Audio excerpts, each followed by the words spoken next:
जिला कांग्रेस कार्यालय पर कांग्रेसी नेता व विधायक आफताब अहमद की अध्यक्षता में भारत रत्न व पूर्व प्रधानमंत्री राजीव गांधी की 32वीं पुण्यतिथि पर उन्हें याद किया गया।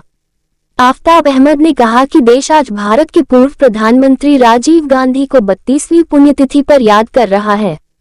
21 मई 1991 को एक आत्मघाती बम धमाके में राजीव गांधी की हत्या कर दी गई थी। न्यू विधायक ने कहा कि राजीव गांधी का जन्म 20 अगस्त 1944 में हुआ था। जब वह 3 साल के थे तब देश आजाद हुआ था। उनका बचपन 3 मूर्ति भवन में बीता। बड़े होने के बाद राजीव गांधी ने न केवल जवाहरलाल नेहरू और इंदिरा गांधी की राजनीतिक विरासत को संभाला, बल्कि देश को तकनीक व वैश्विक बुलंदियों तक पहुंचाने के लिए अभूतपूर्व कार्य किए। उनका बचपन, शिक्षा, राजनीतिक जीवन और लव लाइफ सबको ही बहुत दिलचस्प किस्से कहानियों से परिपूर्ण है। देश के एक बड़े राजनीतिक और दमदार परिवार में जन्म के साथ ही राजीव पर काफी जिम्मेदारियां आ गई थी।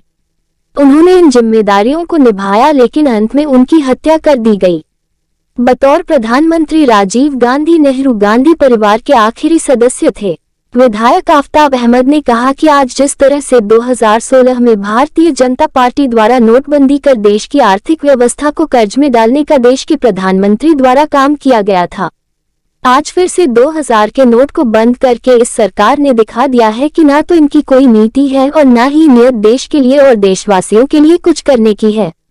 ये सिर्फ अपनी महत्वाकांक्षाओं के लिए नोटबंदी करी गई थी। विधायक ने कहा कि क्या काला धन वापस आया है, क्या आतंकवाद कम हुआ है? नोटबंदी के बाद जिस तरह से लोगों की जान गई, लोग बेरोजगार हुए, उनके लिए अभी तक कुछ भी नहीं किया गया। आज फिर से 2000 के नोट जो इन्होंने शुरू किया था वह चलन से बाहर किया जा रहा है। इसी 2000 के नोट को चलन में लाने के लिए 2000 करोड़ रुपए भारत रत्न और पूर्व प्रधानमंत्री राजीव गांधी जी की 32वें शहीदी दिवस पे हम सब कांग्रेस जन उनको खिराज अकीदत पेश करते हैं। और जो राजीव जी का प्रयास थे, जो उनकी शुरुआत थी युवाओं के लिए, जो सूचना प्रौद्योगिकी के लिए, जो आधुनिकीकरण के लिए, और जितना भी पंचायती राज संस्थाओं को अधिकार के लिए जो भी उन्होंने कदम उठाए थे, शिक्षा में जो भी हिंदुस्तान को उस वक्त ज़रूरत थी दिशा की, वो दिशा जो दिखाई थी, आज देश निसंदेह उस पर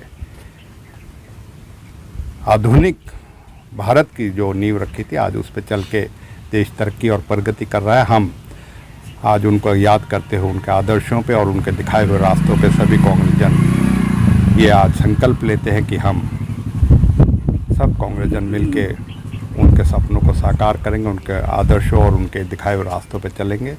और आज के दिन जो चुनौती है भारतीय जनता पार्टी से, चाहे वो संविधान को, चाहे संवैधानिक संस्थाओं को जो खतरा है, नफ़रत और जो विभाजनकारी समाज को बांट के राजनीति करने का जो प्रयास हो रहा है, बेरोज़गारी, महंगाई और आर्थिक असमानता जो हो रही है, और जो भ्रष्टाचार इस देश में पनप रहा है, प्रदेश में पनप रहा है, हम कांग्रेस जन संकल्प लेते हैं कि उसके खिलाफ हम लड़ाई लड़ेंगे और जो भी चुनौती उसके लिए होगी, जो भी हमें कुर्बानी भी देनी पड़ेगी, उस कुर्बानी को करेंगे। और राजीव गांधी जी की जो सर्वोच्च कुर्बानी उन्होंने देश की एकता और अखंडता के लिए, जैसे श्रीमती इंदिरा गांधी ने दी थी, उसके लिए करा, उसके लिए हम उनके हमेशा उनसे प्रेरणा भी लेते रहेंगे और ये जज्बा रखेंगे कि कांग्रेस जन देश पे और देशवासियों के लिए हमेशा इसी तरीके की लड़ाई और इसी तरह की कुर्बानी देने को हमेशा तैयार रहेंगे।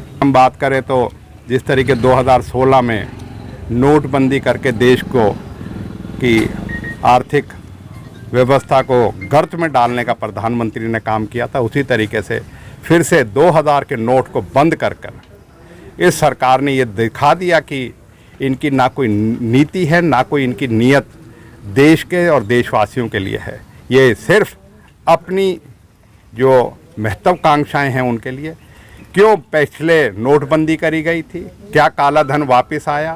क्या जो आतंकवाद था वो कम हुआ? क्या देश में नोटबंदी के बाद जिन लोगों की जान गई और जिनको बेरोजगार हुए उनके लिए कुछ किया गया? आज फिर से वही 2000 का नोट जो इन्होंने शुरू किया था, जिसमें 2000 करोड़ रुपए खर्च होके ये नोट प्रचलन में आया था, आज फिर से बंद करने के पीछे ना कोई ठोस कारण है ना कुछ है। देश में नोटबंदी का दौर शुरू हो गया है। देश में आर्थिक जो असमानता हैं वो बढ़ रही हैं। देश में आर्थिक चुनौतियों से लड़ने के बजाय अडानी का कैसे तरीके से समूह में वृद्धि हुई उसकी बजाय देश के लोगों को परेशानी में डालने का, नोटबंदी करने का ये है। और देश में इस तरह के फैसलों को कांग्रेस आज भी विरोध कर रही है और आगे भी विरोध करती रहेगी।